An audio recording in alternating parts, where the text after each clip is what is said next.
Hello, everyone.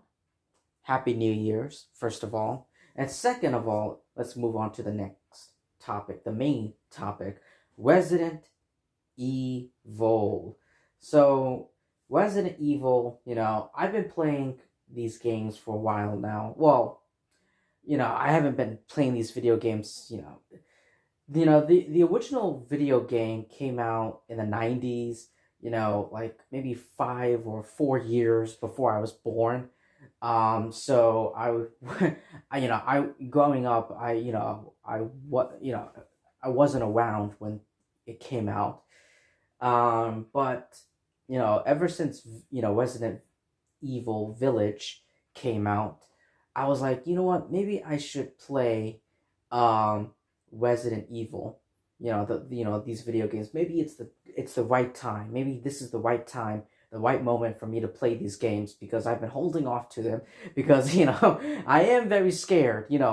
Watching horror movies is one thing, but playing like horror, scary video games is completely different because like you're actually because playing video horror video games, you're actually in control, and you know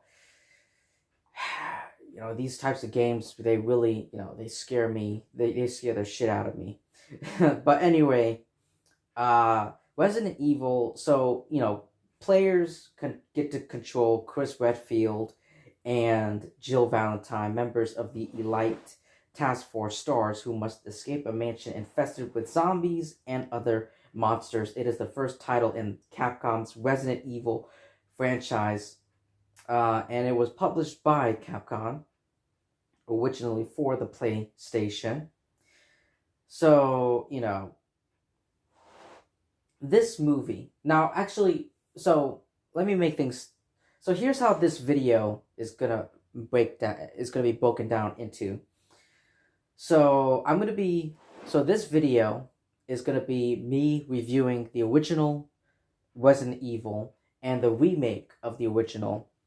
So yeah, so it's gonna be the first game. So yeah, Resident Evil, it has, the graphics, at the time, the graphics, gameplay, sound, the atmosphere was all amazing, although it received a lot of criticism for its voice acting. But nonetheless, Resident Evil, the original OP, is cited as one of the most influential and greatest video games of all time. And it's also credited with defining the survival horror genre and with returning zombies to pop culture, leading to a renewed interest in zombie films by the 2000s. And, this video game led to, sequels and sequels and prequels and like maybe, I don't know, maybe spin-offs, maybe, and, TV shows and movies, so much. And now it has a huge fan base and it's everywhere. But, so here's what, so now that I gave the plot away, let me talk about the gameplay. So, the player's character is a member of a special law enforcement task force who is trapped in a mansion populated by dangerous mutated creatures. The objective of the game is to uncover the mystery of the mansion and ultimately escape alive. The game's graphics consist of a real-time 3D polygonal characters and objects superimposed over pre-rendered backdrops with fixed camera angles. The player controls the character by pushing the D-pad or analog stick left or right to rotate the character, and then move the character forward or backwards by pushing the D-pad up or down, aka the tank controls. To fulfill the game's objectives, the player uncovers various documents that provides exposition about the game's narrative, as well as clues that help them solve various puzzles within the mansion. Key items are also available that give the players access to other items or new areas. The player can arm their character with weapons to defend themselves from enemies. Although the ammunition available for each firearm is limited, and the player must learn to converse the ammunition they have for situations where they will really need it. To restore the character's health, the player uses first aid sprays or 3 types of healing herbs that can be mixed together in different combinations for different healing effects. The carrying capacity of the player is limited depending on the character, and items that the player does not wish to carry at the moment can be stored into an item box to be retrieved for later use, aka the inventory. To save their progress, the player must pick up an ink ribbon and use it on any of the typewriters scattered through key locations in the game. However, the supply of ink ribbons the player can acquire is limited, much like the player's ammunition and healing supplies. Players will encounter and fight various infected creatures such as flesh-eating zombies and zombie dogs, giant spiders, sharks, and other monsters. And the player character is assisted by another character, Rebecca Chambers or Barry Burton, throughout the game. So that is basically the whole gameplay of Resident Evil. So let's just jump into the pros and the cons. So I guess I'll go with I think I'll talk about the let's go with the positives. All right. Let's start with the positives.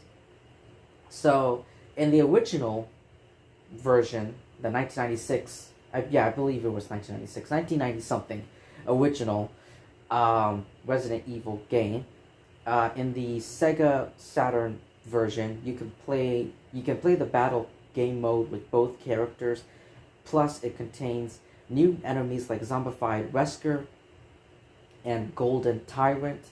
The Nintendo DS version has an even more content and has some improvement over the main game.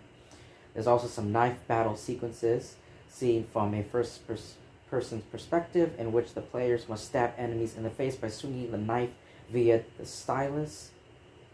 The player can also shake off enemies by using touchscreen and stab a zombie instead of merely pushing away the enemy.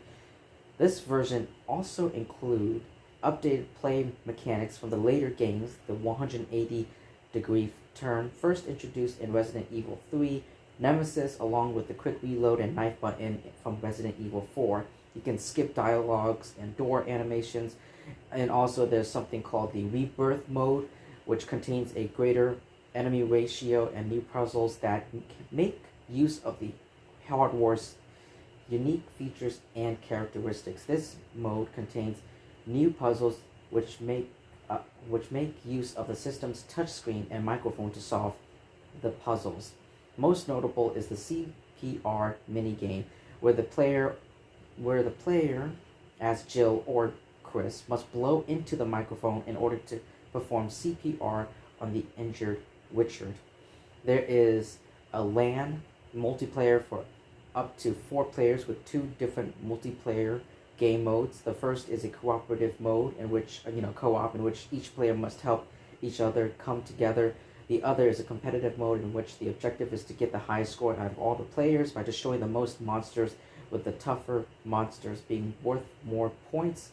There are 3 playable multiplayer stages: the mansion, guest house, and the laboratory, and 9 playable characters: Chris, Jill, Barry, Rebecca, Wesker, Forrest, Kenneth, Richard, and Enrico. The director's cut version, which is the one that I played, version enhanced many things from the original, which include there are now 2 extra difficulties for newbies and hardcore, called beginner and arrange mode. It introduced the idea of beating the game under a certain time limit, which would become a staple of the franchise. In this case, you unlock infinite rocket launcher and the infinite magnum for beating the main game in 3 hours. This version has auto aim, meaning you press a button and the characters will lock in onto an enemy, which is really helpful for shooting enemies that are off screen. The uncut live action scenes is a lot better and isn't as haphazardly edited like the censored version, as it shows things that weren't originally seen, like that the hand Joseph found was severed, and shows off the great practical effects for the shot Cerberus. Now let's talk about the positives of the remake of the original. So the remake, in this version, the positives, the pros, this version adds many qualities of life improvements as well as brand new things that weren't in the original.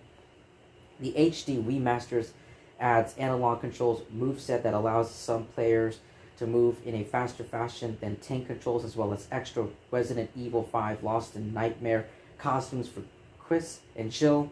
Defense items have been added, which are items that player can use to escape from the grab of a zombie, meaning the player won't take damage.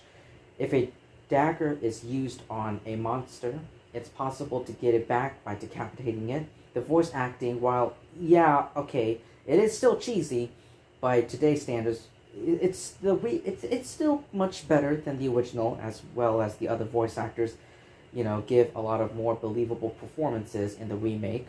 The story has been improved and foreshadows the idea that something is off about Barry, and even adds a file written by William Birkin that mentions Alexia Ashford and the G virus. There are brand new areas that were never in the original, as well as new puzzles and key items.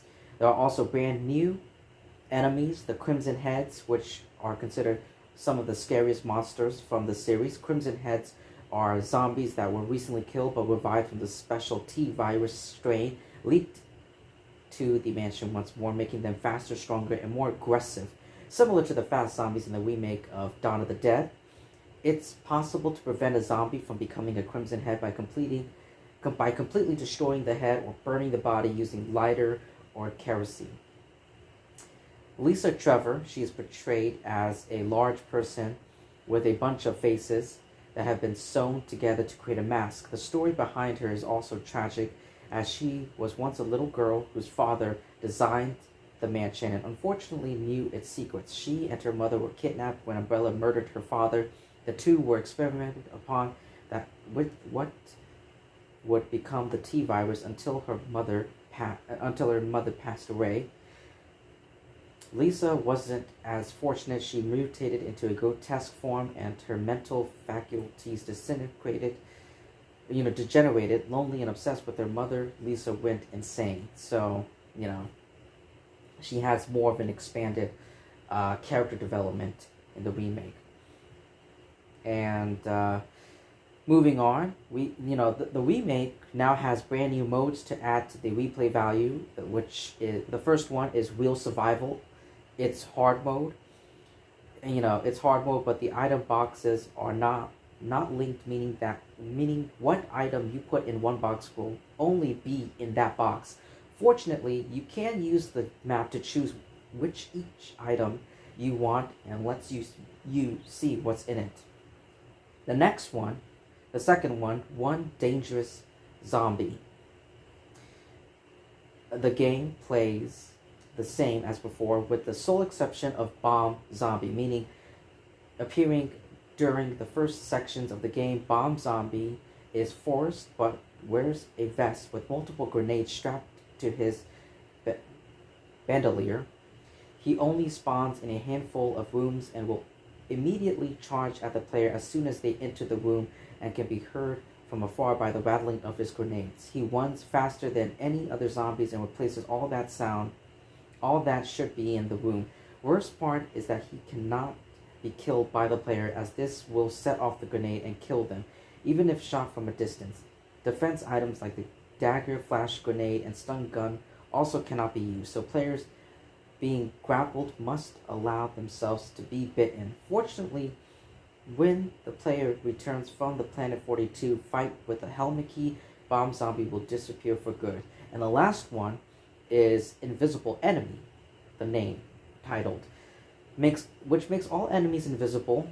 Beating Invisible Enemies mode in less than 5 hours will unlock a secret photo, a special message from I'm not even going to pronounce it. Well, it doesn't seem too hard to pronounce. Shinji Mikami, which I think he's either the creator or he's one of the many people who worked and produced and created this video game. And a gallery of unused costume designs. Chris Redfield's evil, Chris Resident Evil Code Veronica outfit and Jill's Resident Evil 3 outfit can be unlocked by beating the game twice with both characters. These outfits would later be used in the Chronicles game. So yeah, though that's the original and the remake. So, overall, the game takes advantage of the tank controls of the time and uses predetermined camera angles for a view of the action instead of a real-time camera like most games. That way you won't know what's around the corner, adding to the horror aspect without having to use, the typical cliche jump scares.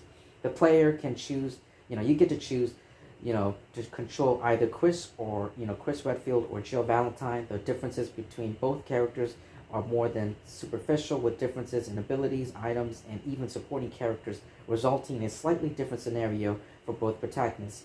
For example, let's get into both of them. Chris Redfield, he is much stronger and faster than Jill, making him more resistant to enemy attacks and more possibilities to avoid them. But to compensate for his strength, his scenario is made more problematic. He faces more enemies compared to Jill, and the enemies in his scenario also have more health than Jill's. He can only carry 6 items and starts with only a knife. To make things worse, he needs small keys to unlock places where Jill can simply use her lockpick. Chris's supporting character is Rebecca. She will not rescue him as much as Barry would for Jill, but she can heal all of Chris's wounds at certain stages of the game depending on Chris's actions. Chris also has a lighter as his character item and finds the flamethrower a weapon exclusive to his scenario. Meanwhile, over on the other side, Jill Valentine, Jill's scenario is the simpler of the two, as she has a higher carrying capacity, 8 items, and has a lockpick that serves as a substitute for the small keys in Chris's scenario. Jill's supporting character is Barry. He wields a powerful .357 Magnum Colt Python and is more helpful than Chris's Rebecca, as he eliminates the need for the Boken shotgun and assists in fighting several of the bosses. Jill also gets to use a grenade launcher, a weapon exclusive for her scenario and capable of firing several types of rounds. However, these advantages are offset by the fact that she is more vulnerable to enemy attacks than Chris due to her lower health and is less likely to escape from them since she is slower. There's also some awesome graphics for its time that put the polygonal 3D characters over 300 2D backgrounds. The game puts a strong emphasis on the survival aspect and focuses players to strategize, as there are limited items for everything, including an item, ink ribbons. You need to save the game, and the fact that the player has limited inventory space, which was done to make the game more intense. While that may sound very difficult, the game makes up for it by introducing save rooms, which gives the player a moment to breathe and even has relaxing music to accompany it. In these rooms are typewriters, which are used to save the games that require ink ribbons to do so. There is also the item box that allows players to deposit unwanted items such as key items that are not yet needed or weapons that are out of ammunition. All the item boxes are also interconnected, meaning that they can carry the same items you put in no matter which one is accessed. Excuse me. Great soundtrack with some notable tracks being narrow and close. It consists of continuous ominous synth string under a reversed orchestra hit before giving way of sudden loud orchestra hits, and makes you feel like something really bad is waiting for you just around the next corner. And Save Room, the most soothing and reassuring tracks ever made for the medium, instantly letting you know that no matter what horrors are right outside, everything's going to be okay so long as you're in the room where it's playing. The story offers a pretty interesting horror mystery as it involves an elite task force trying to figure out who is responsible for a zombie outbreak for killing one of their teams. The cheesy dialogue and voice acting, just you know, despite its problems, is actually pretty funny to endure. Has a number of iconic lines, including the Jill sandwich line. The game features a wide variety of enemies, including zombies, Cerberus, aka zombie dogs, crows, wasps, hunters, which are humanoid reptiles, spiders, and more. The first zombie encounter, which is regarded as one of the most iconic video game moments ever, there, when you see it, you'll automatically think, "Oh, that's Resident Evil." I've seen that before. I recognize that. There are 7 different endings, albeit all of them end with the players escaping via helicopter. In the best 2 endings, the player character Chris or Jill saves both their partner Barry, Jill, Rebecca for Chris, and the other protagonist, the one who was not chosen, spends most of the game in a prison cell and the mansion is destroyed. In the second endings, the player character saves only their partner and the mansion is destroyed. In the third ending, the only one that's the same for either scenario, only Chris and Jill survive and the mansion remains intact. In the worst endings, only the chosen player character survives and the mansion remains intact.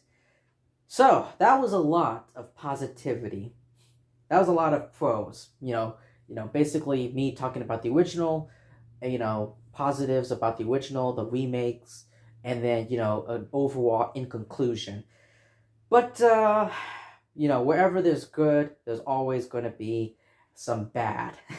So let's kick things off with the cons, the negatives, the issues that I had, and maybe you or other players, out there, in the world experienced when playing these types of games. Because, just like movies, video games aren't perfect. You can quote me on that, by the way. Anyway, while it was groundbreaking for its time, there are many things that didn't age well in the original. Addressing it, the elephant in the room, the voice acting is terrible, as a lot of it sounds phone, and the wonky dialogue doesn't help. According to Pablo Kuntz, the voice of Albert Wesker, the reason the dialogue was so hilariously unnatural was because by the time the cast were hired to voice the characters, they had all been living in Japan for some time. As a result, they got used to oddly phrased English by non-native speakers and thus didn't notice or think to correct the writers about whether their dialogue sounded natural. Despite the criticism, the voice acting has been regarded as so bad it's good due to the way the voice actors perform and say their lines. The CGI cutscenes haven't aged well, in the original one. We're still talking about the original one. We haven't moved on. Especially compared to Resident Evil 2 and 3, they look like animations you would see in bowling alleys. This is the only game in the series where there are no automatic weapons or weapon upgrades, although given the setting, it wouldn't make much sense. This game also lacks the near-death animations, example limping, that appears in some form in every other game. Had very limited ammo, and oddly enough, it probably has the most enemies that can inflict poison on you. Hunters are at their worst in the original version for one major reason. They are completely invincible when leaping at you for the entirety of their attack animation. Take note of the Japanese demo does allow you to shoot hunters out of their air in mid-leap, meaning the ability was deliberately taken out of the final version just to make things harder. The game lacks a proper physics systems for pushing zombies off you when they bite you. You shove them away, but they slightly stagger back and can potentially latch onto you yet again. It wasn't until Resident Evil 2 that pushing zombies can knock them back quite far onto the floor or even shove them into other zombies and make them stagger at the same time. The environments in the original game are extremely bright and colorful. which heavily clashes against the idea of the mansion being abandoned and overrun with monsters. Later games would have a more proper setting, and the remake of the mansion grounds looked very grim as it was originally intended. It is likely that the reason the original design popped out so much was due to the developers wanting to make another game like Sweet Home, which also shared similar design. The monsters themselves were fairly mundane compared to later games, possibly as a result of them being based on monsters or creatures from horror movies. Later games would have more bizarre and original creatures. Health dropping to yellow would still be labeled fine. Later installments would use caution for both yellow and orange health, though Resident Evil 2, the remake, would go back to using fine for yellow health. Being poisoned wasn't obvious unless you checked your health directly, and even then the color did not change. Later games would change your health to purple when poisoned, and your character would always limp. Most games in the series give you a graded rank at the end of a completed game, which also determines that you can unlock unlock. The first game did not have such a system, in this original one, and this method used to unlock the rocket launcher with infinite ammo was based on how long you took to beat the game. Some things are more cryptic than later entries. When you encounter a fountain with hollows on its east and west sides that contain carvings of an eagle and wolves respectively, by now you've already obtained the last book, Volume 1 and Volume 2, but have no idea what to do with them. It turns out that you have to examine them in the inventory screen and rotate it to the right angle to open them, something that no other puzzle in the game requires you to do, revealing the needed metals. The remake makes it a little easier to guess the solution, given that way earlier you had to check the back of a book to get the sword key. The multiple endings, depending on your actions and where you explore, you could have your support character killed off as early as mid-game. For example, answering no to both of Barry's questions in the caves will get him killed by a hunter shortly after you run into Enrico. There's another scene in the game where Jill gets trapped in a hole and Barry runs off telling you to wait until he comes back, which is exactly what you need to do in order to save him and get the good ending. There's one problem though. The game lets you control Jill the very moment he leaves, and the next thing you find is a secret passage to an unexplored area, and considering it takes a good while for him to show up again, there was no indication that you should wait for him to come back. The soundtrack, Takashi's soundtrack in the director's cut, DualShock version is garbage, particularly the basement soundtrack, which has been described as the sounds of clowns farting. The live-action cutscenes are bad, with costumes looking cheap and the acting being just as poor as the voice acting. This is because the developers had very little money. They were also censored. For example, Chris Redfield smoking tobacco and the guy who was killed by zombie dogs. So overall, that's the originals and the remake negativities, and some negativities from the remakes. So overall, while the game has multiple endings, only 6 of them are remotely different, with 2 of them being the same with added dialogue, and 4 of them being the same, but with a different method of acquiring them. So, ladies and gentlemen,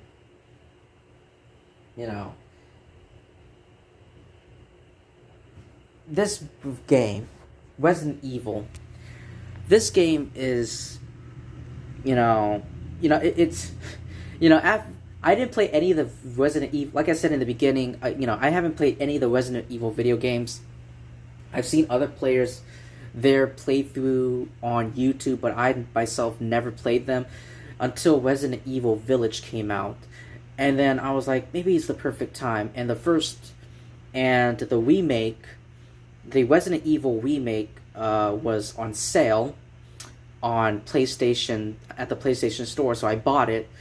It was like $5. It was like $5. So pretty great deal, pretty amazing deal, really. But I never played the original one, so I did. So it took me some time. So it took me some time, but I did manage to play. I played the remakes of all 1, 2, and 3 Resident Evil, and then I played the original ones. So and now I'm starting with the original one. So after I just finished the original one, so after this I'm gonna play the original Resident Evil 2. I finished the Resident Evil 2 remake, the remake one, and the third one. So yeah, so I got a long way to go. There's a lot of Resident Evil video games in this franchise. So yeah, so if you've played Resident Evil, whether the original or the remake, what did you think about it? When you were playing this game, was it easy for you, or did you have some difficulties? I mean, for me, I did like the one thing that I wanted to add was like the loading screen. Like modern games, like when you go from one setting to another, when you go from one area to another, there's like this page, the page, and it's like at the bottom left corner it says now loading, and there's like an icon, and it's loading and loading. And the original and even in the remake of Resident Evil, I really appreciated it, and I liked that there's no loading screen. It's just doors being opened, or you're walking down the stairs, a shot of doors being open or a shot of stairs, and you're like descending from it, which I really did like. I did feel one of the issues I had was like the camera angles. It's you can't really control the camera angles. It's very difficult.